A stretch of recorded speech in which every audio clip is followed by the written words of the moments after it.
Hello hi guys, welcome to SR education. ఈరోజు మనం morning షిఫ్ట్లో అడిగిన ముఖ్యమైన ప్రశ్నల గురించి చూద్దాం.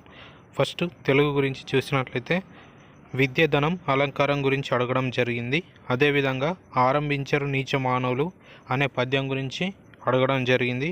మరియు వేడి గాలి కవిత సంచలనం రాసింది ఎవరని అడగడం జరిగింది. అదేవిధంగా ఆకాశం యొక్క పర్యాయ పదం మరియు కేసరి యొక్క నానార్థాల గురించి కూడా అడగడం జరిగింది. పెద్ద కుటుంబం సమాసం ఇది దేనికి సంబంధించిందని, అదేవిధంగా జయములు లేలు సంధి అనేది జల్ జంగల్ జమీన్ అనే నిదానం ఎవరిచ్చిండ్రు అనే దాని గురించి అడగడం జరిగింది. అదేవిధంగా మామిళ్ళ రామగౌడు యొక్క బిరుదు గురించి అడగడం జరిగింది. మరియు అంచె యొక్క వికృతి పదం గురించి అడగడం జరిగింది. నా గొడవ రచించినది ఎవరని అన్నాడు. అదేవిధంగా గోల్కొండ కవుల సంచిక రచయిత గురించి అడగడం జరిగింది. స్వర్ణ కమలాలు రచయిత ఎవరని అడగడం జరిగింది. అదేవిధంగా ఉత్పలమాల అక్షర యతిస్థానం ఎంత అని అడగడం జరిగింది. భాషా లక్షణాల గురించి కూడా అడగడం జరిగింది.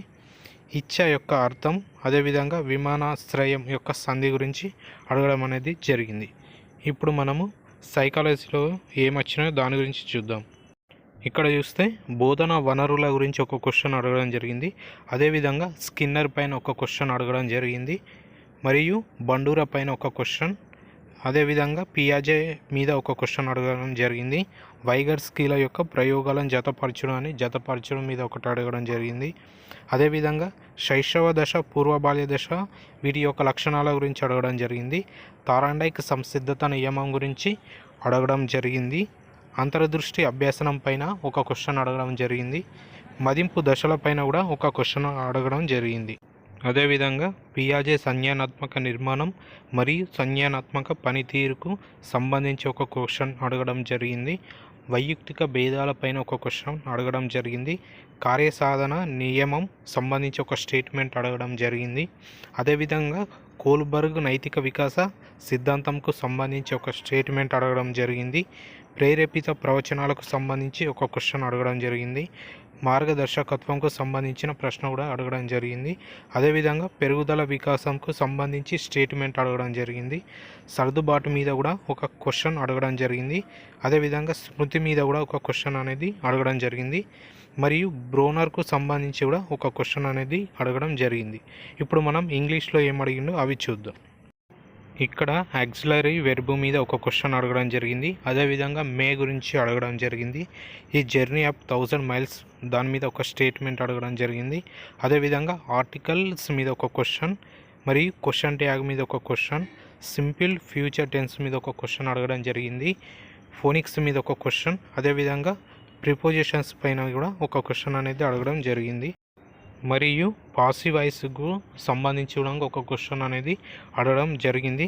కలెక్టివ్ ప్రొనౌన్స్కు సంబంధించి ఒక క్వశ్చన్, అదేవిధంగా ట్రాన్స్లేషన్ లాంగ్వేజ్ మెథడ్ పైన ఒక క్వశ్చన్ అనేది అడగడం జరిగింది. రిపీటెడ్ అనే దాని మీద యాంటోనిమ్ అడిగిండు. అదేవిధంగా ఎనుమేటెడ్ అనే దాని మీద మీనింగ్ అడిగిండు. అదేవిధంగా స్పెల్లింగ్కు సంబంధించి కమాండర్ గురించి అడగడం అనేది జరిగింది. సైన్స్కు సంబంధించి చూసినట్లయితే అమోనియం ఆయాన్ల మీద ఒక క్వశ్చన్ అనేది అడగడం జరిగింది. అదేవిధంగా మడ అడవుల్లో ఉత్పత్తిదారులు ఏవి అని అడగడం జరిగింది. ఎన్సీఆర్టీ లోగో మీద ఒక క్వశ్చన్ అడగడం జరిగింది. అదేవిధంగా స్త్రీలలో ద్విలైంగిక లక్షణాలకు తోడ్పడే హార్మోన్ ఏది అని అడగడం జరిగింది. మృతిక ఏర్పడడం రసాయనిక అభివృద్ధి క్రమంకు సంబంధించి ఒకటి అడగడం జరిగింది. అదేవిధంగా అంపియర్ విద్యుత్కు సంబంధించి ఒక క్వశ్చన్ అనేది అడగడం జరిగింది. మూల్యాంకనంలో బ్లూమ్స్కు సంబంధించి ఒక క్వశ్చన్ అనేది అడగడం జరిగింది. నలిగిపోని బట్టల మిశ్రమం గురించి ఒక క్వశ్చన్ అనేది అడగడం జరిగింది. మరియు బలం మీద ఒక లెక్క అనేది అడగడం జరిగింది. అదేవిధంగా బోధనా లక్ష్యాలపైన ఒక క్వశ్చన్ అనేది అడగడం జరిగింది. లెసన్ ప్లాన్ మీద కూడా ఒక క్వశ్చన్ అనేది అడగడం జరిగింది. మరియు బృహస్పతి ద్రవ్యరాశి భూమికి ఎన్ని రేట్లు అనే దాని మీద కూడా ఒక క్వశ్చన్ అనేది అడగడం జరిగింది. ధ్వని ఉత్పత్తి చెయ్యు శరీర భాగాలు ఏవి అని కూడా దీనిపైన కూడా ఒక క్వశ్చన్ అనేది అడగడం జరిగింది. అదేవిధంగా మనకు మ్యాథ్స్కి సంబంధించి అప్డేట్స్ ఏం రాలేవండి. అవి నెక్స్ట్ వీడియోలో మనకు మొత్తం క్వశ్చన్స్ తీసుకొని చెప్పడం అనేది జరుగుతుంది. మరిన్ని వీడియోస్ కోసం మన ఛానల్ అదేవిధంగా షేర్ అండ్ లైక్ చేయండి. Thank you.